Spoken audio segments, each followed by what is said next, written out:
Good morning friends, আমি পূবালি।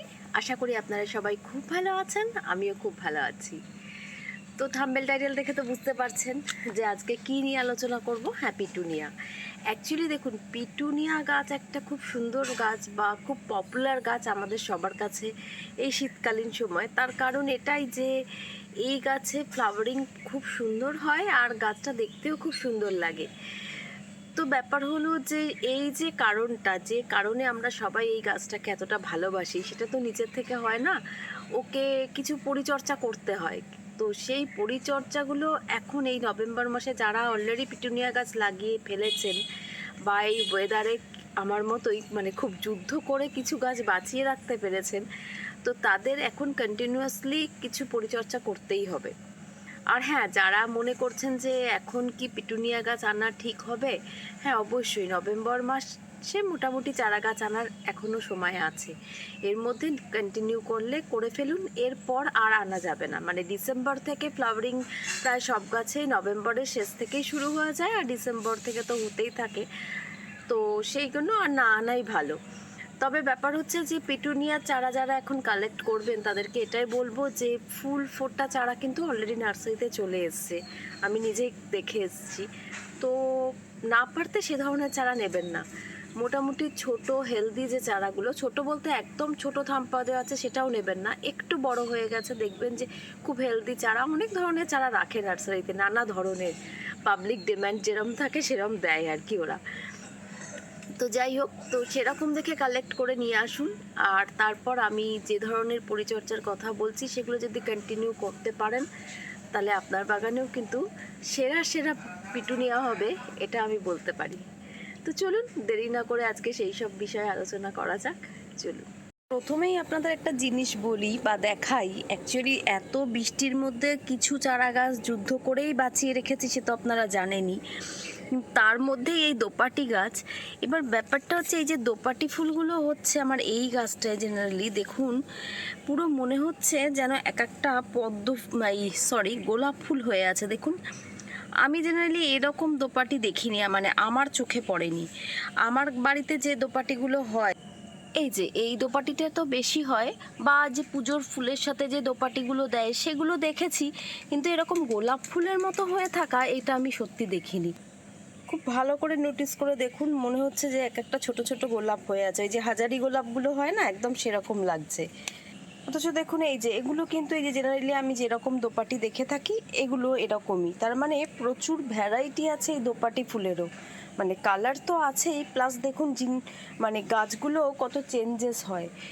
যাই হোক, মনে হলো আপনাদের সাথে এটা একটু শেয়ার করি। সকালে এসে ফুলগুলো দেখে এত ভালো লাগছিল। চলুন এবার অন্য কাজে যাওয়া যাক। এবার যেটা বলবো যে পিটুনিয়া, হ্যাঁ অ্যাকচুয়ালি পিটুনিয়ার পরিচর্যার কথাই আজকে আপনাদের সাথে শেয়ার করব। তার আগে বলি, এই যে দেখুন, ক্যালেন্ডুলা বলুন, গ্যাজিনিয়া বলুন বা ডায়ান্থাস বলুন, এই গাছগুলো বা এই যে হলিহক, এগুলো কিন্তু এই বৃষ্টির মধ্যেও আমি একটু সেমিশেডে রেখেছি, আবার বৃষ্টিও পেয়েছে, এরকম করতে করতে স্টেবল হয়ে গেছে। তার কারণ এগুলো অনেকটাই হার্ডি গাছ। আর বিশেষ করে এই হলিহক তো প্রচণ্ড ধীরে সুস্থে বড় হবে, এর কোনো মানে তাড়াহুড়ো থাকেই না। একদম শীতের মানে শেষ থেকে ফুল দেওয়া শুরু করে, এবং তারপর যে ফুলগুলো দেয় সেটা তো মানে অসাধারণ হয়, সেটা বলারই অপেক্ষা রাখে না। বাট এটা এরকমই। আর এগুলোও তো দেখছেনই ভালোভাবেই গ্রো করা শুরু করে দিয়েছে। পম তো ঠিকঠাকই রয়েছে, আমি বাবারও বলছি যেহেতু সিন্ডারে করেছি, এবার আমি অনেকটাই নিশ্চিন্ত আছি পম নিয়ে। তো প্রবলেম হচ্ছে এই পিটুনিয়া নিয়ে। পিটুনিয়া গাছ কিন্তু একটু যত্ন পরিচর্যা যদি ঠিকঠাক হয় তাহলে খুব তাড়াতাড়ি গ্রো করতে থাকে এবং গাছ খুব ভালোভাবে শেপও নেয়। এবার সয়েল মিডিয়া তো আমি আপনাদের বলেইছিলাম কি সয়েল মিডিয়ায় চারা রিপোর্ট করবেন আর কি, তবু আরেকবার রিপিট করে দিই যে একদম 50% প্লেন গার্ডেন সয়েল নিয়ে নেবেন, আর 30% নিয়ে নেবেন আপনারা যে কোনো কম্পোস্ট, সেটা ভার্মি কম্পোস্ট হোক বা বছরের মিনিমাম পুরনো গোবর সার বা যদি পাতা পচা সার আপনারা রাখতে পারেন তাহলে সেটা দেবেন। আর যেটা 20% থাকছে তাতে একটু কোকোপিট আর বালি, মানে 10% কোকোপিট 10% বালি মিক্স করে একটা সয়েল মিডিয়া তৈরি করে নেবেন। আর যেহেতু এখন এই সবসময় কম বেশি বৃষ্টি হচ্ছেই, সেই কারণে আমি বলবো যে এই সয়েল মিডিয়ার সাথে একটু অল্প করে নিম খোল অ্যাড করে দিন, যাতে পোকামাকড়ের উপদ্রবটা কম হয়। কারণ একদম ছোট ছোট গাছ, একদম কচি শিকড়, তো এই পোকাগুলো অনেক সময় শিকড় খেয়ে খেয়ে গাছগুলোকে মেরে ফেলে। তো সেই কারণে একটু নিম খোল দিয়ে রাখাটা ভালো। ব্যাস, এই সয়েল মিডিয়াতেই এই গাছগুলো রিপোর্ট করুন। এবার দেখুন, আপনারা চাইলে প্রথমে গাছ নিয়ে এসে 4 ইঞ্চির টবে বসাতে পারেন। তারপর সেটা একটু ভালোভাবে গ্রো করতে শুরু করলে তারপর সেটাকে শিফট করে 6 ইঞ্চি 8 ইঞ্চিতে দিয়ে দিন। তবে পিটুনিয়ার ক্ষেত্রে আমি যেটা করে থাকি, আমি মোটামুটি প্রথমেই এনে ফাইনাল পটিং করে দিই।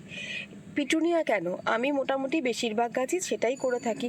এটা তো আমি বারবারই আপনাদের সাথে শেয়ার করছি, কারণ এই নিয়ে প্রচুর কন্ট্রোভার্সি থাকে, অনেকেই অনেক কিছু বলছে, আমি সে বিষয়ে যাচ্ছি না। আমার বাগানে আমি যেটুকু করি সেটাই আপনাদের সাথে আমি শেয়ার করি, কারণ খুব একটা আহামরি কিছু করতে পারি কিনা জানি না, তবে যেটুকু করি তাতে আমি স্যাটিসফাইড, এই আর কি। তো এই যে গাছগুলো দেখুন, আমি এইভাবেই কিন্তু রিপোর্ট করেছিলাম। তবে প্রবলেম হলো কি, যে একটা গাছ এখান থেকে মারা গেল। মারা যাওয়ার কারণ তো আপনাদের বলেইছি, যে বৃষ্টি। পিটুনিয়া কিন্তু খুব তাড়াতাড়ি পচন ধরে মারা যায়, বৃষ্টির জল একদম পছন্দ করে না। তো বৃষ্টি পড়লে সঙ্গে সঙ্গে এটাকে সেমি শেড এরিয়ায় রেখে দেওয়া পসিবল হলে সেটা খুবই ভালো। তো এই গাছটাকে, মানে এই টবটাকে সরানোর আমার পসিবিলিটি ছিল না বলে একটা গাছ মারা গেছে, তো বাদ বাকি ঢেকে রেখেছিলাম পরে এসে। তো 3টে গাছ আপাতত সেটেল হয়ে গেছে। এবার যে ব্যাপারটা বলবো, যে এই যে গাছগুলো এখন সেটেল হয়ে গেছে, এবার এটাকে বুশি করতে হবে। আর বুশি করার জন্য একটাই ব্যাপার, সব সময় এই যে দেখুন, যেই গাছগুলো একটু একটু বড় হয়ে যাচ্ছে, যেই এরকমভাবে ব্রাঞ্চ ছাড়ছে, ব্রাঞ্চটা ধরে ধরে পিঞ্চিং করে দিন। যত পিঞ্চিং করবেন তত সুন্দর বুশি হতে থাকবে, আর এই যে চারিদিকে সাইডে ব্রাঞ্চ ছাড়তে থাকবে, আর গাছগুলো যত একটু উপরে উঠতে থাকবে, মানে একটু হাইট বাড়বে, তত আরও পিঞ্চিং করতে সুবিধা হবে, এবং সেটা খেয়াল করে কিন্তু করতে হবে। এবার ব্যাপার হলো এটাই, যে গাছ নিয়ে এসে বসিয়ে দিলাম, এই টব থেকে ওই টব রিপোর্ট করছি, সবই করা যায়, কিন্তু তার সাথে সাথে যদি নোটিস না করতে পারি প্রতিদিন এসে গাছগুলোকে, তাহলে কোনো গাছই কিন্তু সুন্দরভাবে করা সম্ভব না।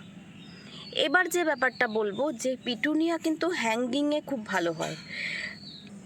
এই যে দেখুন, আমি এই 4 ইঞ্চির হ্যাঙ্গিং পটগুলোতে দিয়ে দিয়েছি 2টো পিটুনিয়া, কিন্তু এইটা দেখুন ভালোভাবে গ্রো করছে না। কেন করছে না, তার কারণ হচ্ছে, যখন এইবার বৃষ্টিটা হলো, এই গাছটা তখন সবে সবে এই 2টো চারা এনেছিলাম, তো এই চারাটা আমি ঢুকিয়ে রেখেছিলাম, কিন্তু আমার খেয়াল ছিল না যে এটাকে আমি ঢোকাইনি।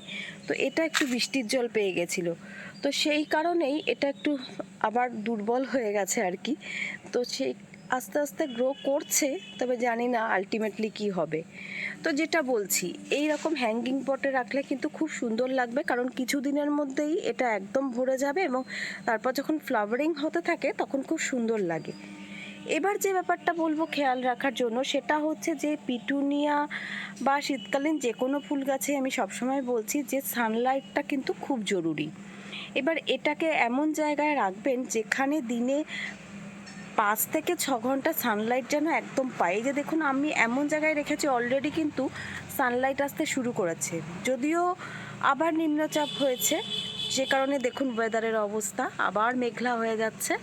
তো কিছু করার নেই, বাট যদি সেটা না হয়, নর্মালি সকালে এতক্ষণে এখানে খুব ভালো সানলাইট চলে আসে। তো সেই রকম একটা পজিশনে কিন্তু এদেরকে রাখতে হবে। আর খাবার দাবার দেখুন, যখন আমরা একে রিপোর্ট করছি তখন যে পরিমাণ কম্পোস্ট বা খাবার দাবার দিয়ে একে রিপোর্ট করছি, তাতে এর পর্যাপ্ত খাবার কিন্তু এ পেয়ে যাচ্ছে। এরপর আর কোনো সলিড খাবার অন্তত এই সিজন ফ্লাওয়ারগুলো দেওয়ার কোনো দরকার লাগে না। কিছু কিছুতে লাগে, যেমন কালকেই আমি বললাম গ্ল্যাডিওলাসের পরিচর্যার কথা, তো সেক্ষেত্রে এরকম কিছু কিছু গাছে তো অবশ্যই লাগে। তবে পিটুনিয়ার ক্ষেত্রে পুরোপুরি লিকুইড ফার্টিলাইজারের উপর রেখে দিন, মোটামুটি সপ্তাহে 1 দিন কি যদি 2 দিন করতে পারেন যে খোল পচা জল দিন অথবা যে সবজি পচা, এরকম ঘুরিয়ে ফিরিয়ে এই জলগুলোকে দিতে থাকুন। এগুলোকে একদম মানে পাতলা করে দেবেন, কোনো বেশি গাঢ় করে দেওয়ার দরকার নেই। হালকা পাতলা করে নিয়ে সেই জল গাছে একদম পড়ন্ত বিকেলে বা ভোরবেলা, মানে যখন সূর্য ওঠেনি এরকম সময় হালকা যে ওয়েদারটা থাকে সেই সময় যদি দিতে পারেন, অথবা একদম পড়ন্ত বিকেলে দিন, ওটাই বেটার।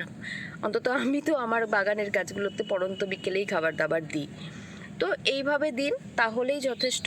আর যেটা খুব জরুরি এই গাছগুলোর ক্ষেত্রে, সেটা হচ্ছে পেস্টিসাইড আর ফাঙ্গিসাইড। এই দুটো কিন্তু আপনাকে 7 দিন থেকে 10 দিনের ব্যবধানে অবশ্যই দিতে হবে এবং ভালোভাবে প্রতিদিন গাছগুলোকে নোটিস করতে হবে। কারণ এই যে ছোট ছোট শুঁয়োপোকা প্রচণ্ড অ্যাটাক করে এই ধরনের গাছে, এবং আরও নানা ধরনের পোকার অ্যাটাক হয়, কারণ খুব নরম আর খুব শান্ত টাইপের গাছ। তো সেই কারণেই শান্ত বলছি, এই কারণেই মানে খুব মিষ্টি একটা গাছ আর কি। এই গাছগুলো এরকম মানে খুব প্রতিকূলতা সহ্য করতে পারে না। তো এর জন্যই এই পোকামাকড়ের উপদ্রবটা এইসব গাছে বেশি হয়। আর যেটা করতে হবে যে খুব পচন ধরে যায়, কারণ দেখুন এই যে এই গাছটা আমার এইভাবেই নষ্ট হয়ে গেল। এবার ব্যাপার হচ্ছে সেটাই যে এই গাছগুলো একটু এদিক ওদিক হলেই একদম পচন ধরে নষ্ট হয়ে যায়। তো সেই জন্যই ফাঙ্গিসাইডটা কিন্তু ওই রেগুলার বেসিসে কন্টিনিউ করে যেতেই হবে। তো এই ধরনের ছোটো ছোটো পরিচর্যাগুলো যদি আমরা কন্টিনিউয়াসলি এখন এই পিটুনিয়া গাছে করতে থাকি আর সাথে পিঞ্চিং, তাহলে আমি বলবো যে আপনার বাগানে একটা দুটো পিটুনিয়া গাছ থাকলে সেটাই সেরা হয়ে উঠবে।